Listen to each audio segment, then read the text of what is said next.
teman-teman, perkenalkan nama saya Yitro Ribu, angkatan 2021 semester 3. Saya berkuliah di Sekolah Tinggi Teologi Bethlehem Indonesia Jakarta. Pada kesempatan kali ini, saya akan membahas tugas akhir yang diberikan oleh dosen saya mengenai bahasa Yunani.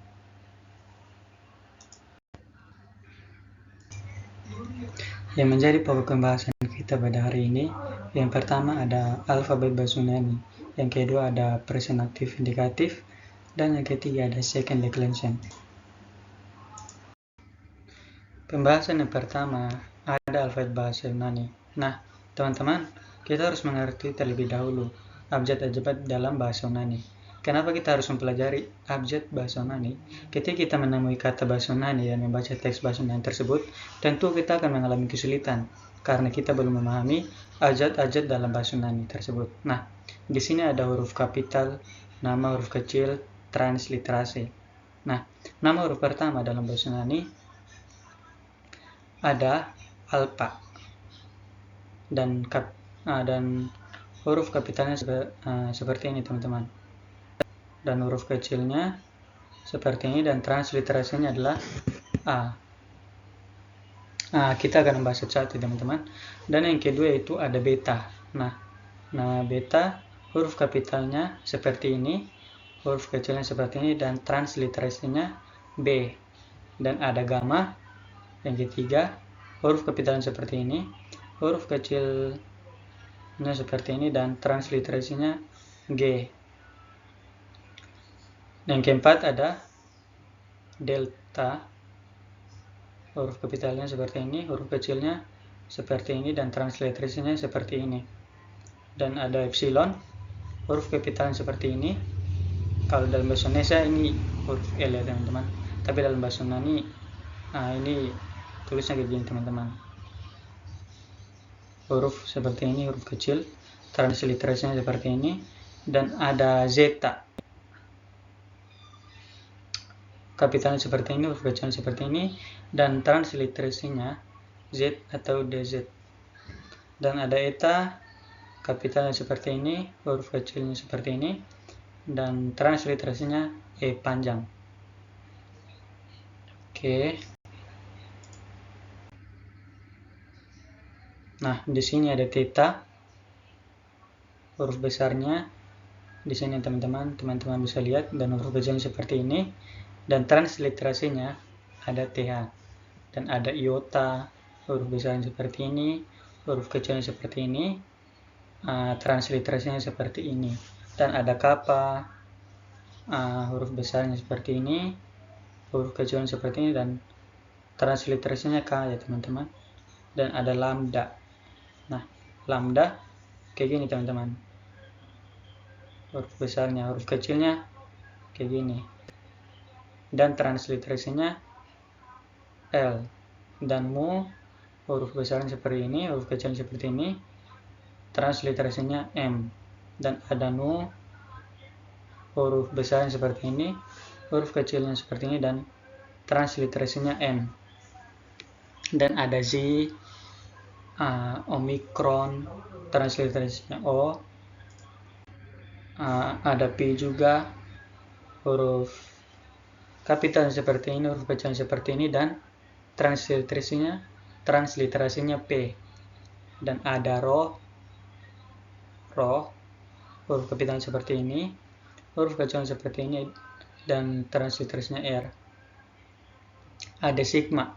Nah, teman-teman bisa lihat di sini ada sigma, huruf kecil seperti ini, dan di sini ada huruf kecilnya, transliterasinya S.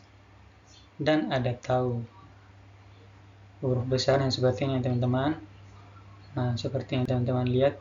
Nah, transliterasi dari tau sampai omega, di sini ada T, U, PH, atau F. Kita lihat di sini nama C, huruf besar seperti ini, huruf kecilnya, transliterasinya CH atau KH. Dan ada psi. Nah, kayak gini, teman-teman. Transliterasinya seperti ini. Dan ada huruf terakhir, ada omega. Nah, huruf besarnya seperti ini dan huruf kecilnya seperti ini. Transliterasinya ada O panjang.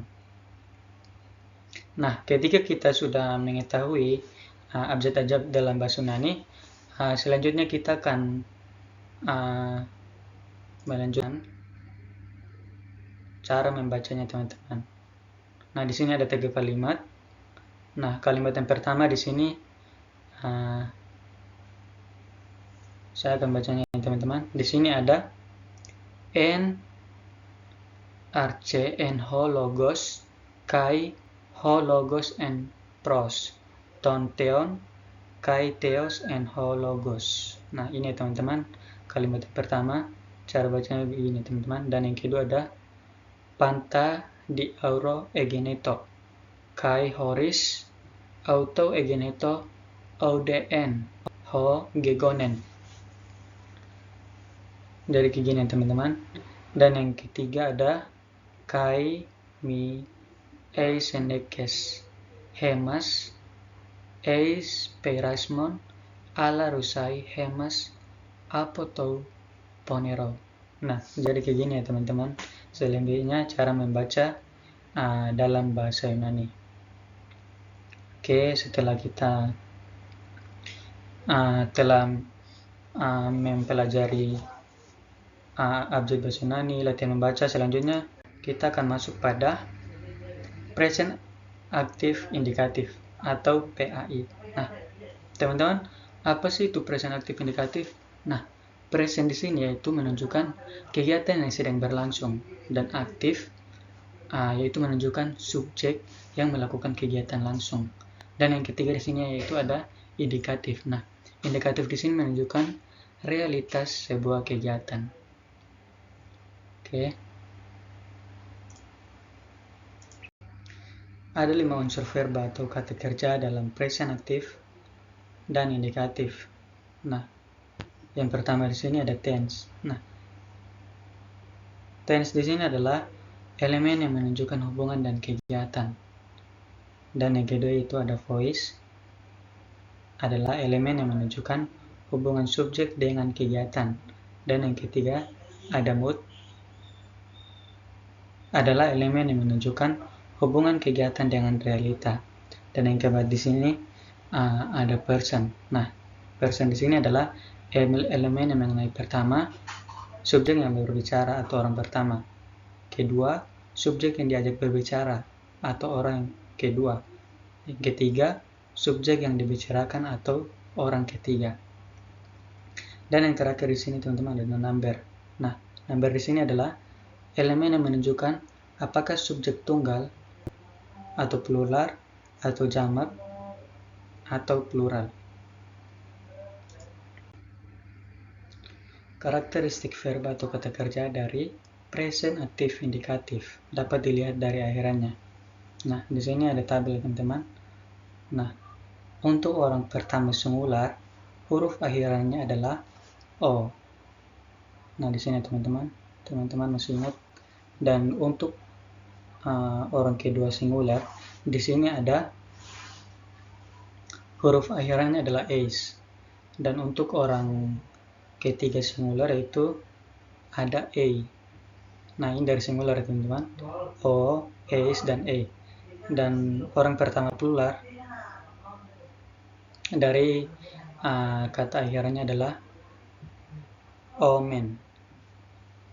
Nah, untuk orang kedua dari plural kata akhirannya ada et.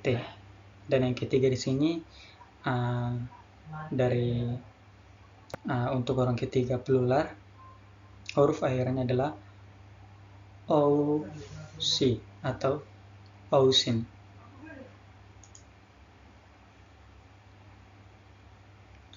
Nah, di sini sebagai contoh verba atau kata kerja dari singular dan plural. Nah, di sini ada kata I'm losing dalam bahasa Inggris dan kata luo dalam bahasa Yunani. Nah, di sini ada warna merah. Nah, warna merah ini untuk apa? Untuk supaya kita lebih memahami, teman-teman, apakah itu orang pertama, orang kedua, atau orang ketiga. Nah, sebagai contoh di sini kata luo. Luo di sini itu orang pertama ya teman-teman. Nah, orang pertama ada huruf O-nya di belakang. Nah, dan yang kedua ada Luis. Nah, ini teman-teman bisa lihat ya. Ini adalah orang kedua dari singular.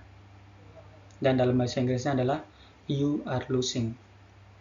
Dan yang ketiga ada Lui. Nah, Lui di sini dalam bahasa Inggrisnya bisa he, she, it, dan is losing. Nah, bagaimana dengan plural? Nah, plural di sini yaitu ada kata lawman. Nah, di sini teman-teman lawman. Nah, dalam bahasa Inggrisnya we are losing. Nah, ini orang pertama ya teman-teman. Huruf akhirannya adalah lawman. Dan yang kedua di sini orang kedua dari huruf akhiran luete. Nah, ini teman-teman, et. Bahasa Inggrisnya adalah you are losing. Dan yang ketiga dari kata plural dan huruf akhirannya adalah losing. Nah, ini teman-teman. Dan dalam bahasa Inggrisnya they are losing. Oke. Nah, pembahasan yang ketiga itu second declension. Nah,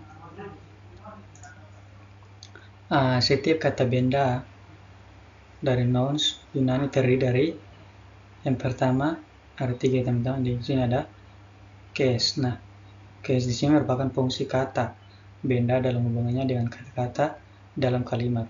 Dan yang kedua di sini ada gender. Nah, gender di sini adalah kata benda terdiri atas 3 jenis, yaitu maskulin, feminin, dan neuter. Dan yang ketiga di sini adalah number. Nah, number di sini adalah kualitas kata benda yang menunjukkan apakah ia tinggal singular atau jamak atau plural.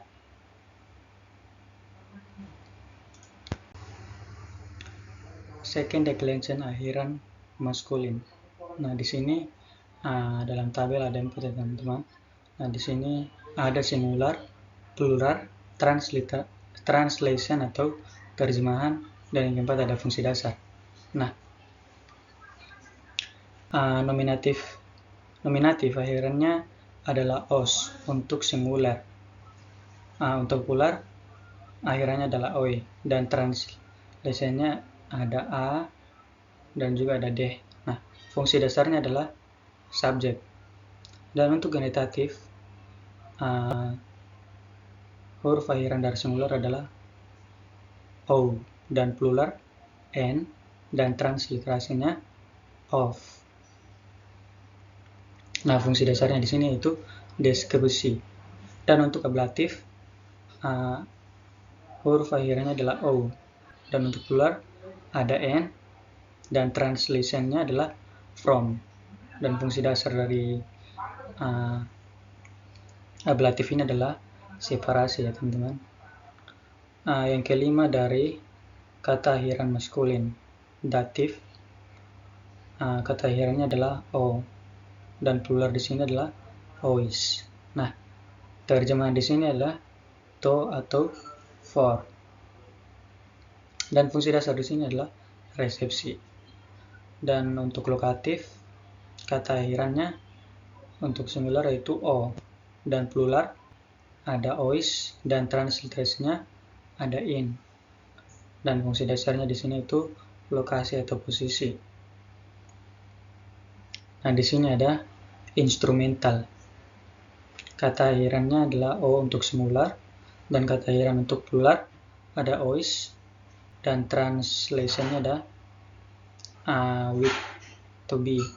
Nah, fungsi dasarnya itu sarana atau alat. Dan di sini ada akusatif. Nah, untuk huruf akhiran singular ada on, dan yang untuk plural ada os, dan translationnya adalah a atau d. Fungsi dasarnya di sini objek langsung ya teman-teman. Dan yang terakhir adalah vokatif. Nah, vokatif ini singular akhirannya ada e, dan plural akhirannya adalah oi, dan translationnya o. Fungsi dasarnya itu seruan. Second declension akhiran, neuter. Oke, di sini ada singular, plural, translation, dan fungsi dasar. Nah, nominatif dari kata akhiran singular dari neuter di sini ada on, dan plural ada a, dan translationnya a atau bisa juga d. Nah, fungsi dasarnya adalah subjek, teman-teman. Dan genitatif di sini ada o, huruf akhiran dari singular, dan n, huruf akhiran dari plural. Dan translationnya ada of. Fungsi dasarnya yaitu deskripsi. Dan ada ablatif. Nah, singular di sini ada o, dan plural kata akhirannya di sini ada n, dan translationnya from. Fungsi dasar di sini yaitu separasi. Dan ada datif, huruf akhirannya yaitu o dari singular, dan plural adalah ois, dan translationnya to atau verb. Nah, fungsi dasar di sini ada resepsi, teman-teman. Dan ada lokatif, huruf akhiran dari singular, dan huruf dari singular ini adalah o. Nah, plural huruf akhirnya ois dari kata lokatif. Nah, translationnya ada in, dan fungsi dasar di sini itu ada lokasi atau posisi. Nah, di sini ada instrumental, kata akhiran dari singular o, dan kata akhiran dari plural adalah ois. Translationnya with, to be. Nah, fungsi dasar di sini itu sarana atau alat. Dan ada akusatif, huruf akhiran on dari singular, dan a dari plural. Nah, translationnya a atau d. A atau juga bisa d. Nah, fungsi dasar di sini itu objek langsung. Dan yang terakhir ada vokatif. Nah, vokatif akhirnya on dari kata singular, dan kata akhiran plural ada a, dan translationnya adalah o. Fungsi dasarnya itu seruan. Oke, teman-teman. Nah, kita masuk pada artikel. Nah, jadi dalam bahasa Yunani ada kelompok pembagian artikel berdasarkan case-nya, gendernya, dan numbernya. Nah, di sini ada dalam tabel itu singular, maskulin, dan neuter. Dalam maskulin nominatif ada o, dan ada to, dan tom. Dan ada neuter di sini ada to, dan to juga. Nah, dalam plural maskulinnya ada oi, ton, dan tois, dan tos. Dan dalam plural ada ta, ton, tois, dan ta. Oke. Nah, kita masuk pada barisan kalimat. Nah, sebagai contoh kalimat di sini ada ho anthropos ginoskei ton nomon. Nah, di sini ada kata ho merupakan artikel dari nominatif maskulin singular, dan dalam bahasa Inggrisnya ada kata de. Dan di sini ada kata anthropos yang merupakan nouns dari neuter, maskulin, dan singular, dan dalam bahasa Inggrisnya adalah man. Dan yang ketiga itu ada ginoskei. Nah, yang merupakan verb dari present aktif indikatif dari orang ketiga. Dalam bahasa Inggrisnya bisa he, she, it, is, knowing. Dan yang keempat ada ton, yang merupakan artikel dari akusatif maskulin singular, dan dalam bahasa Inggrisnya de. Dan yang kelima di sini ada nomen. Nah, nomen di sini merupakan neuter dari akusatif maskulin singular, dan dalam bahasa Inggrisnya adalah love. Nah, sebagai translate, nah di sini ada the man is knowing the love. Jadi yang kita parsing dari kalimat ho anthropos genus keiton nomon ini dibawa ke dalam bahasa Inggris sebagai the man is knowing the love. Oke. Sekian video yang dapat saya berikan. Terima kasih, Tuhan Yesus memberkati. Salam.